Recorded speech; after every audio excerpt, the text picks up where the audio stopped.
Today on BRStv investigates what happens if you change the T5 bulb spacing on your LED T5 hybrid fixture. Is there a measurable benefit to sizing the light more closely to the size of your tank dimensions? Today we test the Aquatic Life T5 hybrid fixture with one of the more popular LED combo options, the Kessil A360X, to see what happens when you change the dimensions of the T5 bulbs. And at the end, we share the secret sauce to the settings and bulb combos that has created Ryan's awesome SPS Dominated E170 in his office. All of that is right around the corner.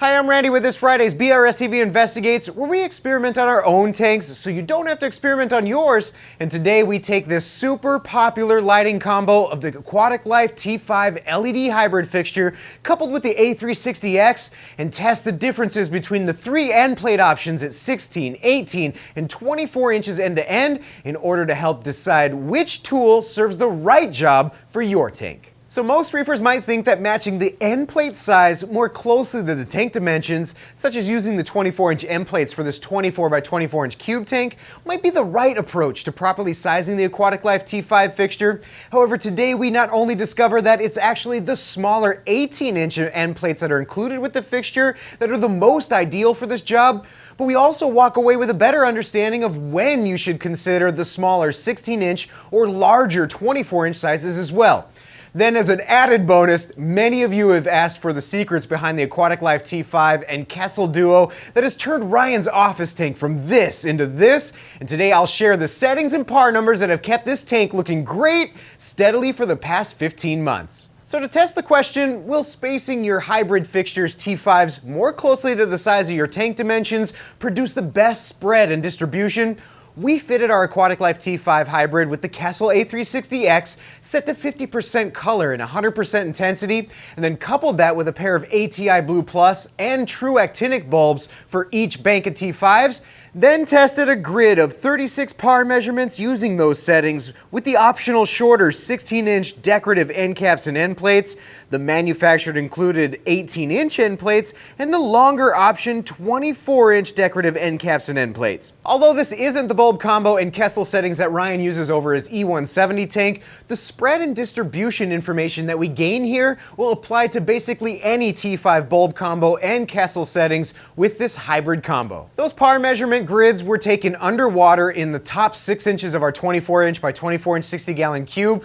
with the T5 hybrid fixture mounted at 6 inches off the water and then again at 8 inches off the water, which is the Kessil A360X's optimal mounting height that we found from previous tests. What we're looking for are differences between how the light is distributed across that 24-inch by 24-inch area, which should not only reveal which end plate spacing is optimal for tanks similar to 24 inches wide, but again also help us make a smarter decision on when to consider swapping out the end plates for different size tanks. With that, let's look at the par data for each 16, 18, and 24-inch end plate. First at 6 inches off the water and then again at 8 inches, where with all three side by side at 6 inches, it's easy to see three distinctly different distribution patterns for each. The 16-inch end plate focuses more light directly in the center of the tank, and the heat map shows more of a rectangular pattern, yet the front and the back of the tank are lower par with only a few points reaching the upper 200s, while the 24-inch end plates, where the light is more spaced closer to the same front and back edges,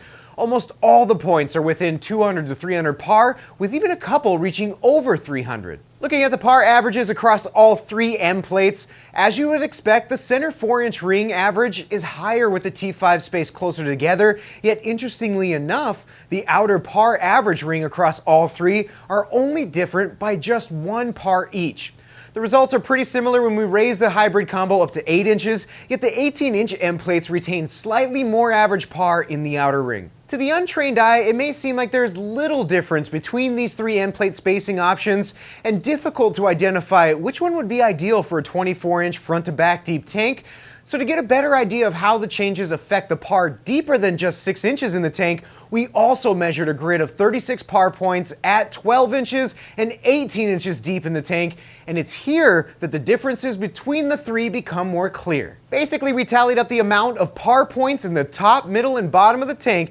that fall within our SPS Dominated par goals of 200 to 350 and found that the 16-inch end plates hit 80 out of 108 or 74%, while the 18-inch end plates hit 84 out of 108, or 78%, while the longer 24-inch end plates yielded just 76 out of 108, or 70% of all points throughout the tank. Meaning that with the stock 18-inch end plates, there's slightly more room for the light to reflect off the sides of the tank at deeper depths, giving more even spread in the middle and bottom of the tank, making the included 18-inch end plates the right choice for 24-inch front-to-back tanks like our 60-gallon example here. So where does that leave the 16 and 24-inch spacing? Well, using our best judgment given the data we just saw, I would recommend using the 16-inch end plates for your average narrow 18-inch front-to-back tank like a 75 or standard 90, while a 24-inch end plate are likely better utilized on tanks that have 30 inches or more front-to-back dimensions. A shining example of properly sizing the end plates for the size of tank you're illuminating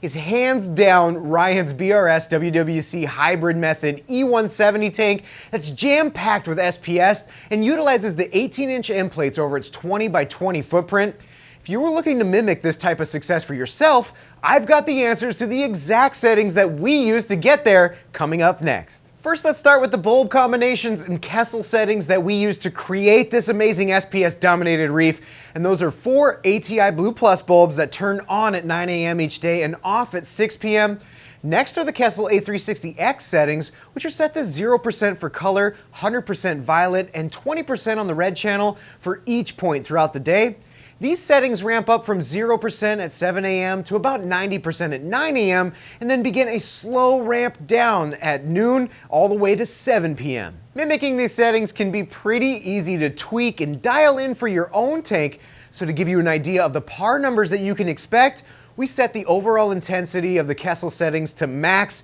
and then mounted the light at 8 inches above our 60-gallon test tank. In the top, middle, and bottom of the tank, where we try to fill as much of it in those SPS dominated ranges of 200 to 350 par, these settings yielded 73% of 108 testing points, or 78 out of 108 in that SPS sweet spot for par. Results like these show a pretty solid performance and should give you a great starting point to dialing in the same setup for your tank, with the recommendation that in order to really get this right for your tank, I highly suggest testing with a par meter and making slight adjustments to the intensity as needed. However, with that said, the success of the tank, like Ryan's Red Sea E170, doesn't rest solely on the lighting alone, and there are 9 other unique differences that have made it more successful than our 750 XXL, which was started around the exact same time. So before you walk away after dialing in your lights, be sure to find out what those other 9 differences are and how you can avoid the mistakes like the ones we've made with these 2 tanks in this video right over here.